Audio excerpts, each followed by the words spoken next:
नमः ॐ भूर्भुवः स्वः तत्सवितुर्वरेण्यं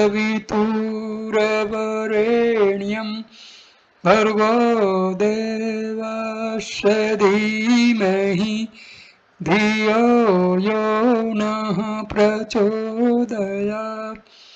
ॐ शान्ति शान्ति शान्तिः Namaste, my dear friends. Bhagwan Sri Satya Sai Baba, during his discourses, used to explain the most mysterious phenomenon to the audience. He used to explain the true meaning of terms which were never understood in clear terms. In this video, I am going to narrate the true significance of Dasara festival as explained by Bhagwan Sri Satya Sai Baba during his discourse. Satya Sai Baba's Dasara, the festival celebrated on the occasion of Navaratri 9 nights, which commemorates the triumph of good over evil. Discourses in 1964 undoubtedly struck a fresh note, revealing a new tone and tenor and unfolding new horizons of awareness. There was, first of all, a wonderful touch of intimacy in all of Baba's speeches, such that they ceased to be formal discourses and became heart to heart talks. Secondly, there was a sense of urgency in his words that stunned many who sat listening to him. We enjoyed for over 10 days what can only be described as a thrilling experience. Each day brought with it the vision of a new spiritual landscape, serene, enchanting, soothing to the heart and spirit, and refreshing to the mind. The nature and function of dharma, righteousness were recurring theme in Sai Baba's discourses, while the many learned men in attendance dealt with the conventional aspects of the subject, quoting extensively from the Vedas, sacred Hindu texts, and the Dharma Shastras, treatise, treatise on ethical and social philosophy. Baba opened up new vistas of meaning using suitable stories to illustrate his points. He repeatedly drew attention to the uniqueness of the ancient Indian culture and said that it is firmly rooted in dharma. He explained that dharma means a great deal more than mere righteousness. It stands for a whole range of dualities covering every aspect and sphere of human existence. It is a protective and sustaining power that constitutes the ultimate measuring rod or standard for all that we think, speak, and do. Baba drew a clear distinction between niti, moral standards, and dharma. Niti, he said, is wisdom that regulates our relationship and actions on the worldly plane. It is subject to constant modification to suit the changing circumstances of life. In political matters, Rajyaniti, ethics of governance, is a product of expediency, the sole aim of which is survival in a world where ambition, rivalry, and struggle for domination reign. Niti need not be divorced from dharma. When it is inspired by truth, it ceases to be expediency or opportunism and becomes a universal law. Dharma is universal, it does not change with the time, it stands firm and steady, an eternal beacon of light to those who falter and doubt in their arduous pilgrimage through life.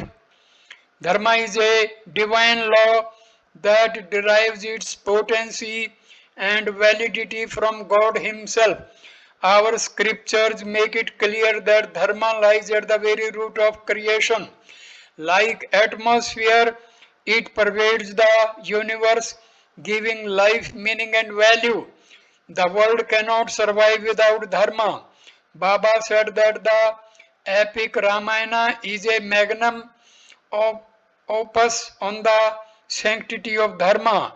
To fulfill himself and to establish Dharma, God fashioned creation. The reign of Rama, an avatar of Vishnu, was really the reign of Dharma. Every character in the Ramayana was an instrument used by God to fulfill his divine mission. Kaikeyi, Bharat's mother, too, was an instrument in the hands of God. Rama's mission was to destroy the demons and their brood, who personified evil qualities, and to re-establish Manasvatva, humanness in the world. Struggle was inevitable. The drama devised by the Lord had to be enacted, like Kaikeyi, Ravana, the demon king, and the Rakshasas. Demons had role to play in the divine drama. Every event in the Ramayana is a link in a long chain of cause and effect, action and reaction. The absolute dedication to dharma evinced by the main characters in the Ramayana is beautifully brought to light in the epic. No sacrifice was considered too great to uphold dharma, which ennobled all relationships, raising them above the level of mere attachment. Attachment is burnt out in the sacrifice. Personal sorrows and anguish did not deter the resolve of those who fought to safeguard Dharma. Such a sublime conception of Dharma is unparalleled in the traditions and literature of the world. Baba urged everyone to adhere to Dharma irrespective of the consequences. One, one poignant moment was when he called on us to remember the account of how Sri Rama, the Supreme Self and embodiment of Dharma, submitted himself to the eternal law of Dharma. An important point made by Baba was that when a person is fully aware of his own Dharma, he or she needs no external compulsion to treat the right path. Goodness, beauty, and truth will radiate from him, her. In the same way, fragrance emanates from a flower. True leaders are those who instinctively do what is right. Devotion, bhakti, devotion was another of Baba's favored discourse themes. He called it the supreme protective power in life. Avoiding all scholarly definitions, Baba defined bhakti as nothing but supreme love.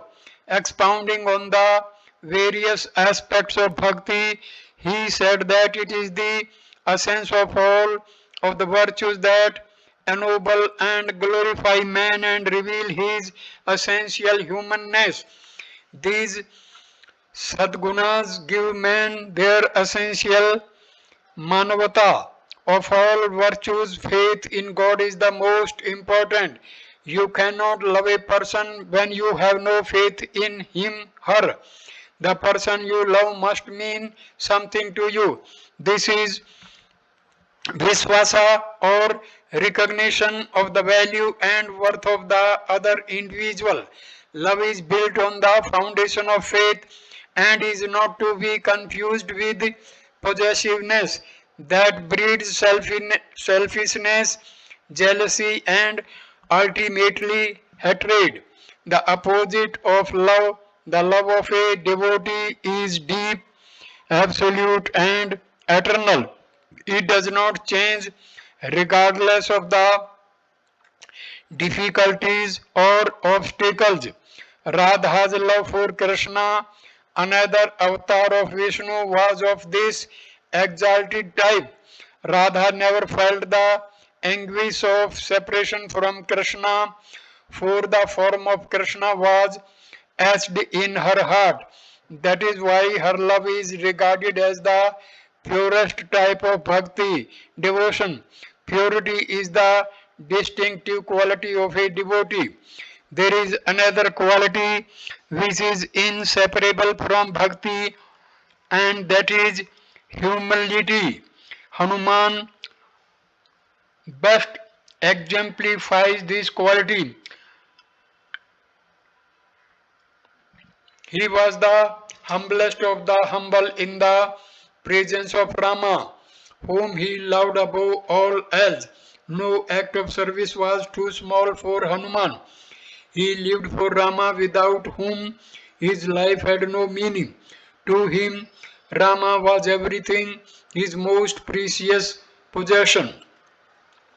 Bhakti is an end in itself and not a mean for obtaining something one desires.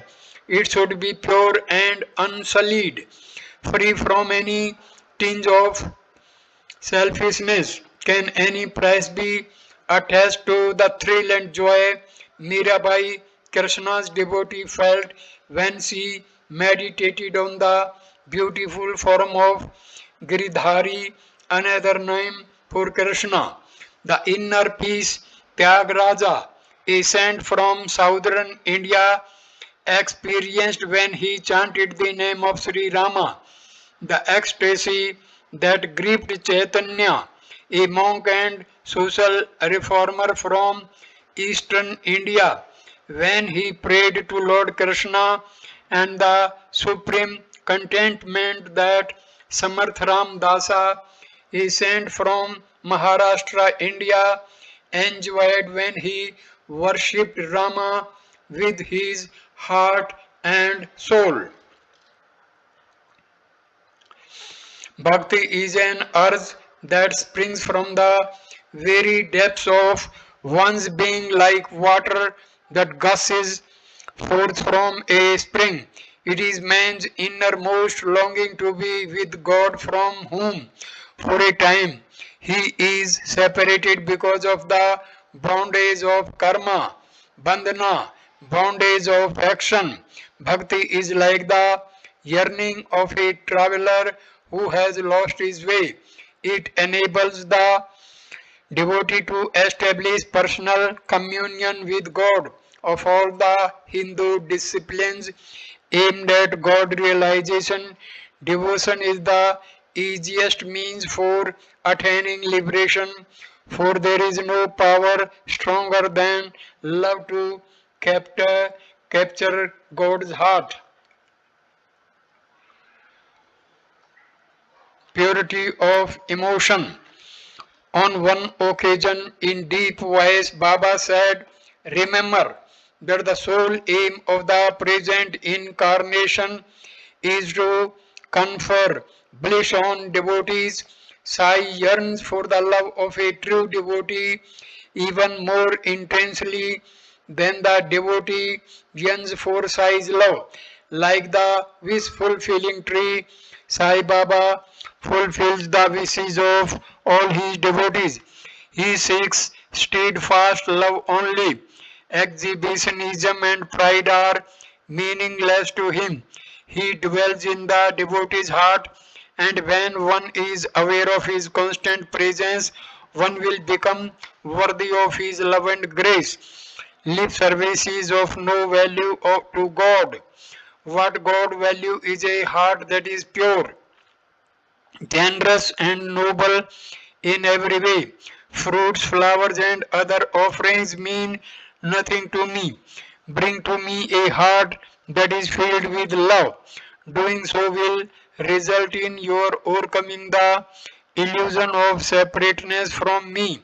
Distance and time are irrelevant when heart speaks to heart.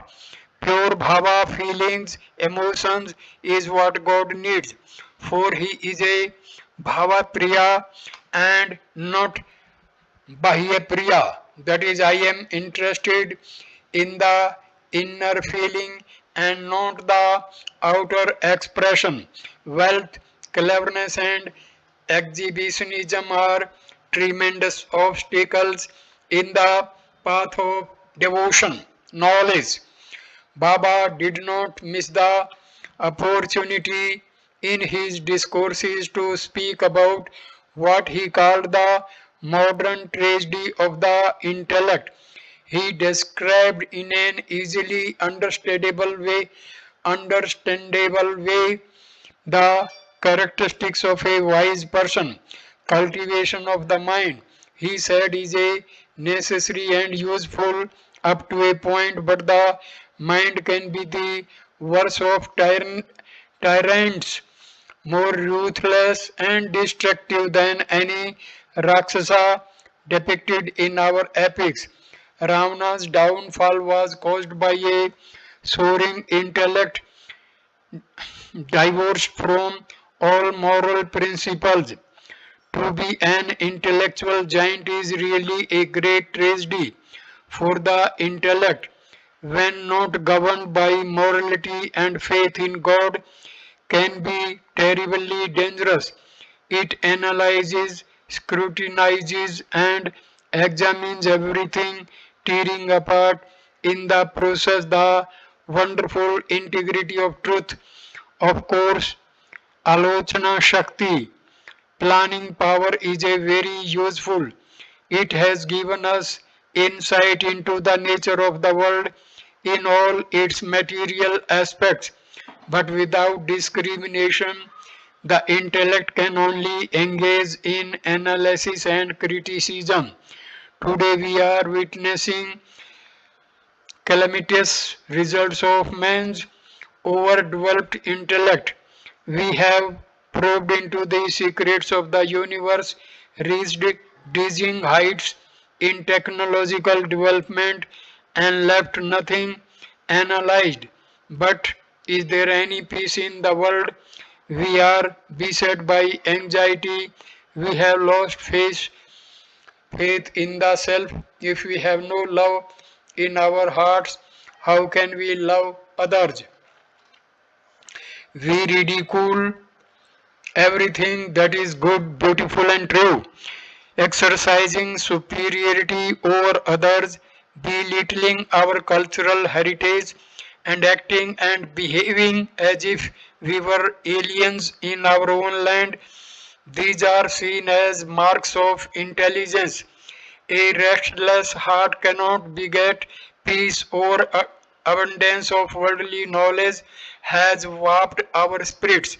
We have turned away from the Supreme Self, which is the only source of true wisdom and kind that can illumine our lives and save us. A truly wise person never thinks that he knows everything. He is ever seeker whose eyes are fixed on the Supreme Self. There is one form of knowledge that transcends earthly concerns, and that is knowledge of the supreme reality. To strive to know this reality is the only thing that matters. Knowledge that makes life more comfortable or unable just to enjoy worldly pleasures is really useless. Earthly comforts and pleasures are temporary. The body with its cravings and weaknesses will die sooner or later. The soul, which is the indestructible, sentient energy and gives life meaning and purpose, alone is eternal. A wise person is also a devotee. For him, her the love of God com- compensates for all the difficulties and deficiencies of earthly life. Her whole life is dedicated to God. God's will is paramount to her. This is the type of self knowledge of which our scriptures speak. The Upanishads lay emphasis on the need to know the self. The Bhagavad Gita speaks of the indestructibility of the self. Knowledge of the soul is more important than mere collection of facts and bits of worldly knowledge. That knowledge, in spite of its wonderful achievements, has not succeeded in averting death or disease. Why then do we make so much of this knowledge? There is no harm in acquiring worldly knowledge. Without it, life cannot move forward. Even scientific and technological knowledge is part of truth and a particle of the supreme wisdom that is God. But let us not stop with the acquisition of worldly knowledge. There are things beyond the farthest reach of our minds which cannot be experimented on in our laboratories. Knowledge of God, the joy of experiencing His love, the miracle of spiritual transformation, of these are beyond our physical perception. To attain these should be our goal, our constant endeavor. Only then will man's humanness become apparent.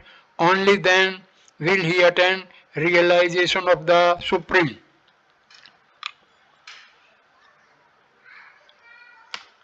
Code of conduct.